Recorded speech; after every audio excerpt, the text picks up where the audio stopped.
here comes Lilybug. Lily, what are you doing? Lily. Excuse me, cat crossing. Lily, get your fat butt out of the way. You're so fat. Lily, oh my God, you're so fat. But one thing, oh, I can show you with my cat.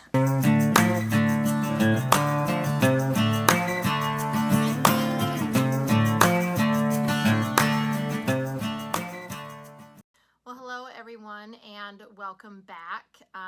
In case you haven't watched any of the other videos, my name is Shayna Meyer and I am, along with my husband Brandon Meyer, own and operate Lucky and Boer Goats. We're located outside of Davie, Nebraska. And I've had a few requests or questions, or really just noticed that there's quite a few people that we've been talking to lately that their first time kidding is going to be in the next couple months.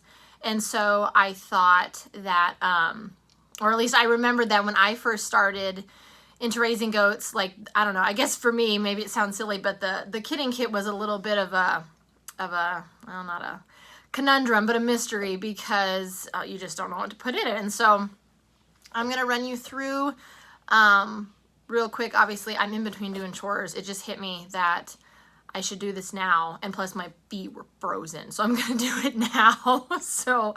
And then I have to go back outside and water, and I have to drag the hose out of the house because it was frozen. And anyway, I'd rather be doing this. So I'm gonna run you through what I keep in my kidding kit, and then some of the few tips and tricks that I use when working with new baby goats. Hopefully I can remember everything and be concise. I tend to ramble sometimes, so I apologize, or get off track. But okay, before I say anything else, I just wanted to clarify, I am not a registered or licensed veterinarian. All the information that I'm going to share with you is either from research, experience, speaking with veterinarians when I needed them, consulting other breeders, and just experience with Boer goats. You'll realize the longer that you have Boer goats, most of it is just it's trial by fire. And so what I do with my goats, I'm very confident in what we do and how we do it and why we do it, and I stand behind it because I only want what's best for my animals, for the does, for the bucks, for the kids to be healthy.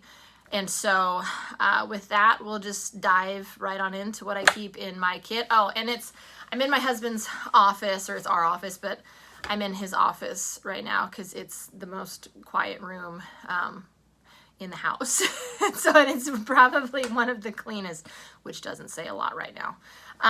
But anyway, so I'll just start with what we have. One of the things that I use, I'm not going to take them out because I wanted to stay in there, but they're shoulder length OB gloves, for obvious reasons, for when you have to go inside a doe to pull a kid or just to check progress or whatever. And obviously lube, and you want to be generous with that for obvious reasons. You don't want to tear tissue, or you just want it to be as easy as possible when you're working inside the animal.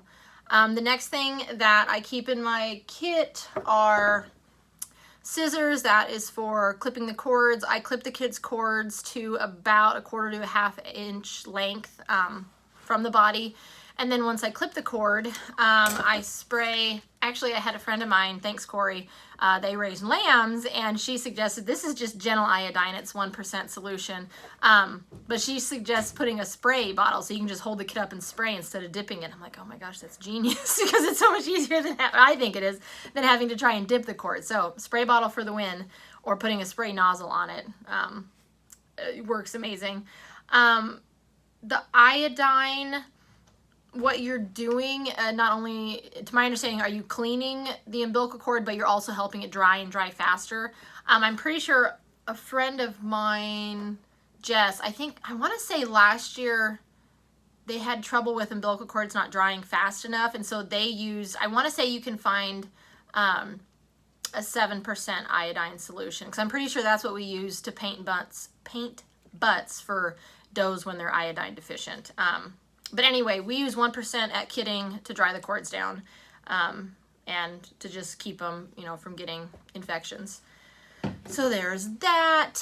And my kidding kit is just blown up. It was all pretty and clean, and now it's not. Oh, and this, it's just a tote. I think Brandon got it from Walmart for me when he was, excuse me, in one time years ago. Here's a bulb. This is a baby bulb, like a human baby bulb. I actually, if you have children, I think you understand the ones that you get from the hospital are so much better and so much stronger than the little crummy ones that you get at the store. Not that those don't work, but I've had 4 children, so I have some of these from the hospital. They work really good, and this is to suction the nose and the throat out and get all that extra gunk out. I also keep in my kit, and apparently not at the moment, I have a digital thermometer, and that's obviously used to take rectal temperatures of the kids. I'm sorry, my nose itches. Oh, excuse me. To take rectal temperatures of the kids. Ideally, you want the kids to be between 102 to 103. It's okay if they can be anywhere safely from 101.5. This is in Fahrenheit. Hold on 1 minute. This is my cat, Lilybug, and she has to be in the office with me because she's a snoop, aren't you? So she'll be, I'm sure at one point she'll walk across the front of the camera. Anyway, what was I saying? Oh, rectal thermometer, the temperature, ideally you want their temperature to be, the safest range is between 101.5 degrees Fahrenheit to 103.5. Now, if you catch a temperature and it's creeping lower than that, or if it's going up, it's an infection. If it's going down, there's something else. They're not, maybe they haven't ate enough, they haven't nursed off mom correctly, or just they've been pushed away, you know, their other siblings have pushed them away. I don't take temperatures on all the kids, only the kids that I'm suspicious that, you know, maybe they're not as energetic, or usually it's their behavior. Or we had 2 twin boys last year who they were 24 hours old, and they very suddenly were scouring, and it turned out we treated them for E. coli. After consulting with the vet, 'cause we'd never had that happen before, and that cleared it up. But their body temperatures, it happened very fast. Kids dehydrate very fast, and once they dehydrate, their body temperatures will just plummet. And I think both of them, by the time I caught them, and they were both fine, I saved them, there was no problem, but by the time I caught it, it was actually Brandon that caught it, and we got them in the house and started warming them up. I think they were down to like 98.2, which is dangerously low. I mean, they had no energy. Below the rumen stops functioning correctly below 100 degrees. And so I'm kind of going off on a tangent from the kidding kit. I apologize. But I told you I'd throw some kid tips in here as well. When the body temperature drops below 100 for adults, kids, doesn't matter, the rumen stops functioning properly. And so your primary focus is to bring the body temperature back up, because it doesn't matter. You're going to make it worse for the kid, or even for the adult doe, if you try to pump them full of anything while their temperature is so dangerously low. And so what we did with those kids, some of the things you can do that have worked for us is to give them a hot bath. And so you put them in the bath. I had to get in the bath with the kids that was last year, to hold them upright, because they were so weak that they couldn't even sit up normally, sit up sternly. And then that's a good place for kids that are dangerously low. That's a good place to start. And then we always get them out of the tub, and then we have propane floor heaters, and that blasts heat like a furnace. And so that's always been a really good way to warm them up. Once they're a little bit more stable, you can put a heating pad under them. You'll see some people recommend that, when you have a sick kid, put a heating pad out in the barn for them, or warm towels. I can tell you, when you have a kid that has a body temperature of 97 or 98, that is not going to be enough. I wish I could say, but you're going to have to do, or in my opinion, I should say, you're going to have to intervene more quickly than that to bring the body temperature up quicker, because that's just a really dangerously low body temperature, especially for a kid.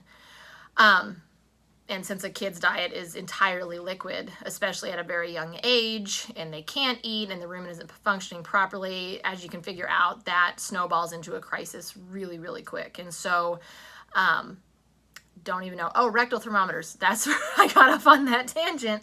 So anyway, I keep a thermometer. This one, normally I have a little one, but just petroleum jelly for obvious reasons.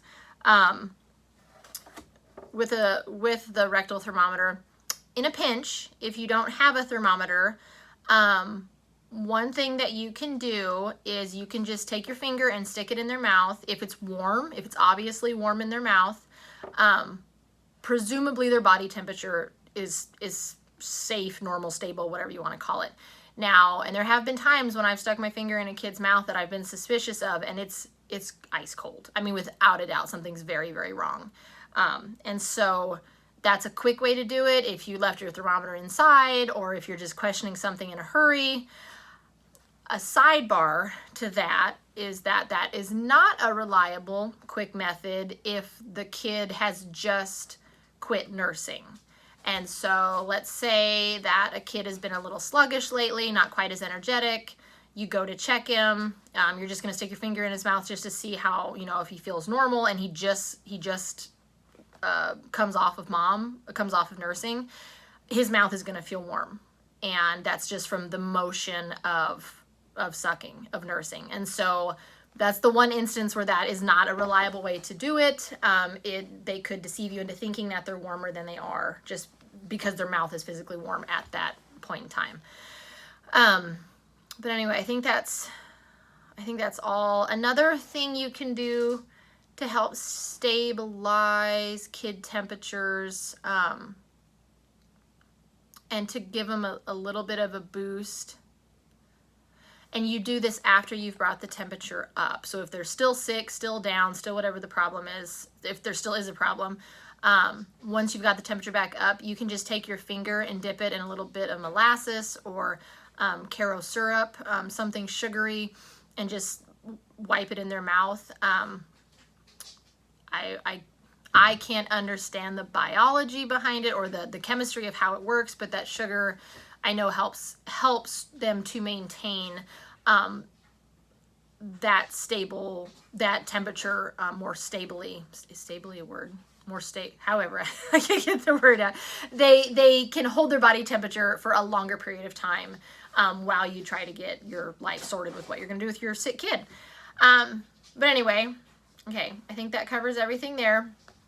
The next thing that I have, and this is just what we do. You don't have to do this. I have my reasons, but I give all the kids at birth, just assuming they're all about 8 to 10 pound kids, I give them a half cc of B complex. B complex, vitamin B, is water soluble, and so whatever they take in should be excreted in the urine. It has a pretty large margin of error. I really don't know if you can overdose a kid or any goat on B complex, but don't hold me to that. Goats are goats, and they like to pull that stuff sometimes. The next thing, and the reason is B complex, vitamin B, so vitamin B1, which is in here, that's thiamine. Thiamine is responsible for proper rumen function, and that's one of them. And basically I use it as like an appetite booster. So if they need it, great. If they don't, it'll pass out of their body, and it doesn't matter. The next thing that I use, and this one, if there was ever anything that I want you to listen very carefully, it is now to what I'm about to say. This is Bosi. Bosi is by prescription only. And Bosi is selenium and vitamin E. And selenium can be toxic to goats, and relatively easily toxic to goats. There is a much smaller margin of error to make with this one. So I always suggest, if you're going to use it, err on the side of caution and use less than what you think you need to start out with. We live in a selenium deficient area, and I give this I give this to all the kids. I give them a 1/4 cc. But one of the most obvious signs of a kid that is deficient in selenium is they won't have their suck reflex, which should come naturally. It will be very weak or not present at all. If your kid is having obvious trouble sucking, latching, that a selenium deficiency could be the problem. Some people recommend, I think there's like a selenium paste that you can I think you can buy that like at Premier or Jeffers or Tractor Supply or the farm stores.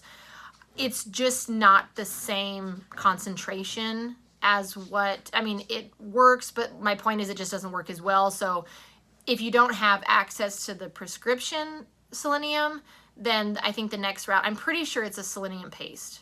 The next thing, I use 3 Mil Syringes, and I'm having a brain fart. Are these the Lure? Yeah, these are Lure Lock. I use Lure Lock.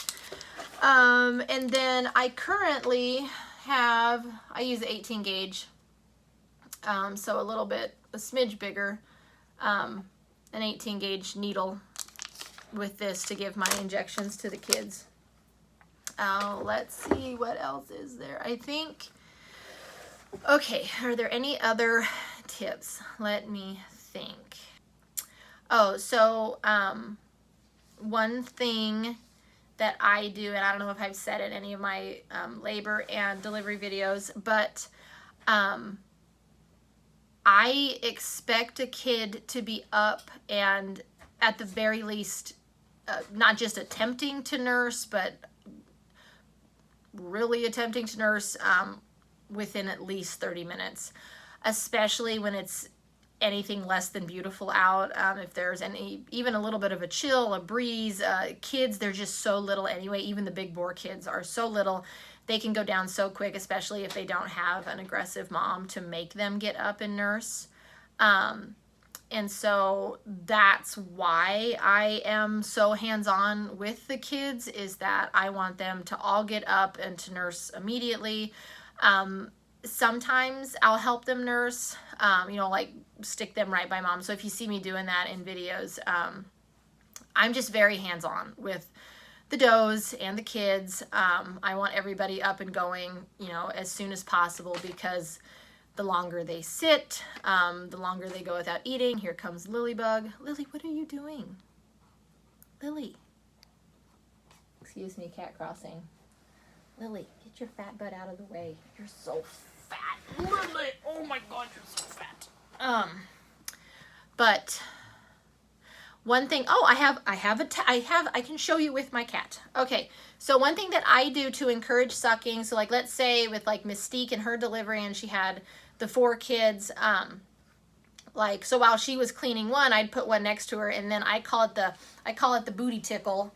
No, I'm gonna use you. And so what you do is you'll see me do this a lot. Like I just tickle their butt, and if you notice when a doe is cleaning her kids off, she's licking and kind of making that same motion. And so that's what I'm trying to simulate, is her encouraging them to nurse. And so the Booty Tickle is what I call it, and it works really well, and it usually gets a reaction out of them. Let's see, what else is there? I'm sorry, I'm tired. I feel like I'm forgetting so many things. Oh, another thing that Boosie or Selenium, providing a little smidge of a booster, can help with is if you have kids when they come out, if their joints are real stiff. And I believe we don't usually have this problem. And I hope I'm not misspeaking. I want to say if you have a kid that comes out and I'm pretty sure now that I think about it, that's another one. If you have a kid that comes out and has trouble walking or standing or staying upright, or if they have weakness in their back end, I want to say, I may have to research that and edit that into another video or even to this video, because I'm pretty sure that's another reason to give a selenium, I just call it a selenium booster of Boosie, is because if they have that weakness or that lack of strength to stand up, then it can be from a selenium deficiency. Oh, that's another thing before I wrap this up, and I'll say this in the next video because I hope to make a labor and delivery video as well. But, you know, one thing as a breeder and a producer that just always breaks my heart is when I see on goat pages or Facebook or wherever where people are asking, you know, questions about a doe in labor, and they say, oh, my doe's been in labor for 12 hours. Do I need to intervene? And they've been in active labor for 12 hours. And yes, you should have intervened 11 and a half hours ago, to be honest. I need to make this into another video, but I want to, this is one point that I don't want to miss, is that I never, especially if I am here and I have watched active pushing start, and I've seen them push and push and push and make no progress, a doe who is having everything go correctly should be making noticeable, relatively significant progress within 30 minutes. And you should be able to watch that kid slowly work its way out. And if it gets stuck, you're gonna see it then. Or if you don't see anything within 30 minutes of strong active pushes, there is a problem. Anyway, okay, I gotta stop because otherwise I'll roll that into, that'll be for the next video. But anyway, what else with the kids? Another thing that I do, so since I am a registered Boer goat breeder, there are different breed standards. And so what I do is sometimes the kids will be born, and usually they come out of it, but sometimes the kids will be born with their ears either folded up or kind of in weird positions. And what I do, maybe you'll see in some of the videos, is I'll try and massage their ears out because they've been all cramped up in mom for so long that I'm just trying to help their ears work out to their natural state. I'm just trying to uncramp them basically. And so you'll see me do that. That's not a life or death. That's just something that I do.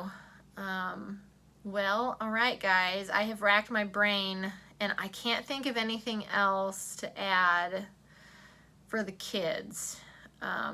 Any other tips? I mean, I'm sure there's hundreds more out there, but my brain is exhausted after the last week, and that's all I can think of. But my plan is to make a labor and delivery video with what to watch for when they're in labor and how I handle their deliveries, and how I handle the does and my expectations of everything related to that. So that will be hopefully my next video. But anyway, I have to go water the goats because unfortunately they're not going to go water themselves, even though I really, really wish they would. But until next time.